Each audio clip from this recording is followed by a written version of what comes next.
Ciprofloxacin. Ciprofloxacin क्या है, किस कैटेगरी का ड्रग है, किस तरह से काम करता है, किन केसेस में एडवाइजेबल है, जनरल डोजेज क्या रहती है, क्या इंपॉर्टेंट वार्निंग्स हैं जो इसके साथ आपको माइंड में रखनी है, और इसके साइड इफ़ेक्ट्स। सिप्रोफ्लॉक्सासिन बेसिकली एक एंटीबायोटिक ड्रग है जो कि हमारी बॉडी में different type of bacterial infections अगर हो जाती हैं तो उसमें एडवाइजेबल है। ये फ्लोरोक्विनोलोन नामक जो ड्रग है उस कैटेगरी का ड्रग है और जनरली बैक्टीरियल इन्फेक्शंस में दिया जाता है। क्या कंडीशंस हैं जिनमें डॉक्टर्स आपको सिप्रोफ्लॉक्सासिन रिकमेंड कर सकते हैं? Doctors generally urinary track infections में, ब्लैडर इन्फेक्शंस में, इसके अलावा prostate infections, lung infection, liver infection, sinus infection, skin infections, bone infections, अगर आपको एब्डोमिनल इन्फेक्शन है या फिर आपको इन्फेक्शियस डायरिया है, ऐसे केसेस में आपको सिप्रोफ्लॉक्सासिन डॉक्टर्स एडवाइस कर सकते हैं क्योंकि ये एक एंटीबैक्टीरियल ड्रग है। तो मैकेनिज्म ऑफ एक्शन की अगर हम बात करें तो जनरली ये काम कैसे करता है, ये हमारी बॉडी में एंटर हो चुके बैक्टीरिया की सेल वॉल को डिस्टर्ब करता है जिससे कि बैक्टीरिया की फर्दर ग्रोथ प्रिवेंट होती है और जो सिम्टम्स बैक्टीरिया हमारी बॉडी में कर चुका है उसको भी कम करने में हेल्प करता है। ध्यान देने की चीज़ ये है कि क्योंकि ये एंटीबायोटिक ड्रग है तो ये वायरल कंडीशंस में काम नहीं करेगा, जैसे कि कॉमन कोल्ड में, फ्लूज में, तो वायरल इन्फेक्शंस में इसका रोल नहीं है। ये बैक्टीरियल यानी कि एंटीबैक्टीरियल है तो बैक्टीरियल इन्फेक्शंस में ही अपना प्रॉपर रोल दिखाता है। जनरली अलग अलग डोजेज में अवेलेबल है, जैसे 100 milligrams, 250 milligrams, 500 milligrams, 600 milligrams, 750 milligrams. दो फॉर्म में अवेलेबल है, आपको लिक्विड सस्पेंशन में भी मिल जाएगा, आपको टैबलेट फॉर्म में भी मिल जाएगा। डोजेज की बात करें तो डॉक्टर्स जितनी आपकी डोजेज रखेंगे, जितने आपके सिम्टम्स हैं, जिस तरह की आपकी इन्फेक्शन है, जितने समय से आपकी ये इन्फेक्शन चल रही है, उन सब चीज़ों को ध्यान में रखते हुए अलग अलग तरह की मिलीग्राम की टेंडेंसी में आपको एडवाइस कर सकते हैं। जनरली दिन में 2 से 3 बार एडवाइजेबल है।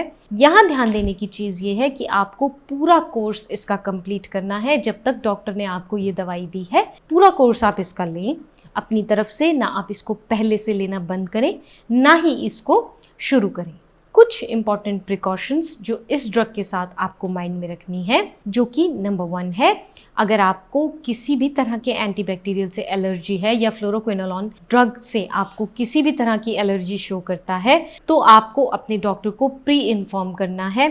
अगर आपको माइस्थेनिया ग्रेविस नाम की बीमारी रही है तो भी आपको अपने डॉक्टर को पहले ही इसके बारे में इन्फॉर्म करना है। उसके अलावा अगर आपको पेरिफेरल न्यूरल्जिया रहा है, पेरिफेरल न्यूरोपैथी रही है, या फिर आपको किसी भी तरह की हार्ट डिजीज, लिवर डिजीज या किडनी डिजीज की हिस्ट्री रही है, तुरंत आप अपने डॉक्टर से इसकी सलाह लें, डॉक्टर को इसके बारे में जानकारी ज़रूर दें। इसके अलावा अगर आपको दौरे या जैसे कि एपिलेप्सी या सीजर्स आने की हिस्ट्री रही है, अगर आपकी ब्लड में मैग्नीशियम का अमाउंट कम है, या फिर अगर आपकी ये जनरली क्या करता है, ये आपकी स्किन को सन सेंसिटिव बनाता है। तो जब आप ये ड्रग ले रहे हैं या पी रहे हैं या च्यूएबल टैबलेट में ले रहे हैं या फिर आप इसको टैबलेट फॉर्म में ले रहे हैं तो सन एक्सपोजर कम रखें क्योंकि चांसेस ऑफ सनबर्न बढ़ाता है, रैशेस, स्किन एलर्जी कर सकता है। इसके अलावा अलर्टनेस को भी इफ़ेक्ट करता है, विजुअल डिस्टर्बेंस क्रिएट करता है।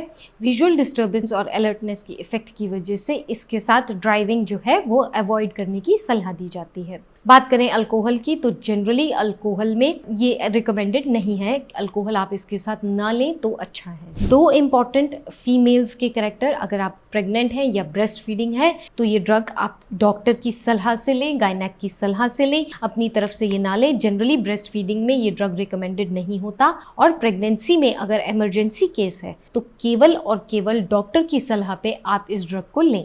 अब बात करते हैं साइड इफ़ेक्ट्स की।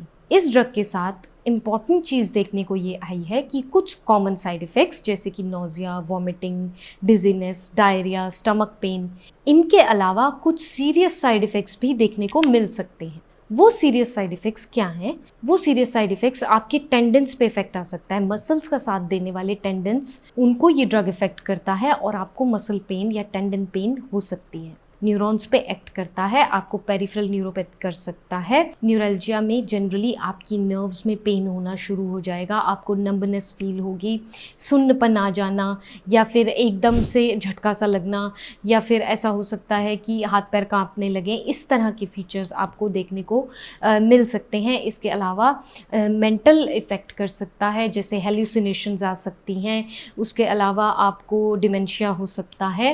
ये कुछ इसके सीरियस साइड इफ़ेक्ट्स हैं। मेमोरी इश्यूज़ हो सकती हैं, डिल्यूशंस आ सकती हैं। ये सीरियस साइड इफ़ेक्ट्स हैं। इन साइड इफ़ेक्ट्स में से अगर आपको किसी भी तरह का साइड इफ़ेक्ट जनरली महसूस हो रहा है टाइम से पहले, या फिर कोई भी साइड इफ़ेक्ट आपको किसी भी तरह से बॉदर कर रहा है, तुरंत और तुरंत अपने फिजिशियन की सलाह लें। केवल और केवल अपने डॉक्टर की सलाह पे आप इस ड्रग को कंटिन्यू करें या स्टॉप करें। ये ड्रग जनरली क्योंकि एंटीबायोटिक है, तो आप केवल और केवल डॉक्टर की प्रिस्क्रिप्शन से लें, अपनी तरफ से ये ड्रग ना लें। स्पेशल कंडीशंस वाले बहुत ध्यान के साथ इस ड्रग को लें। होपफुली इस ड्रग के ऊपर ये वीडियो आपको पसंद आई होगी। वीडियो पसंद आई है तो इसको लाइक, शेयर, सब्सक्राइब ज़रूर करें। Thank you.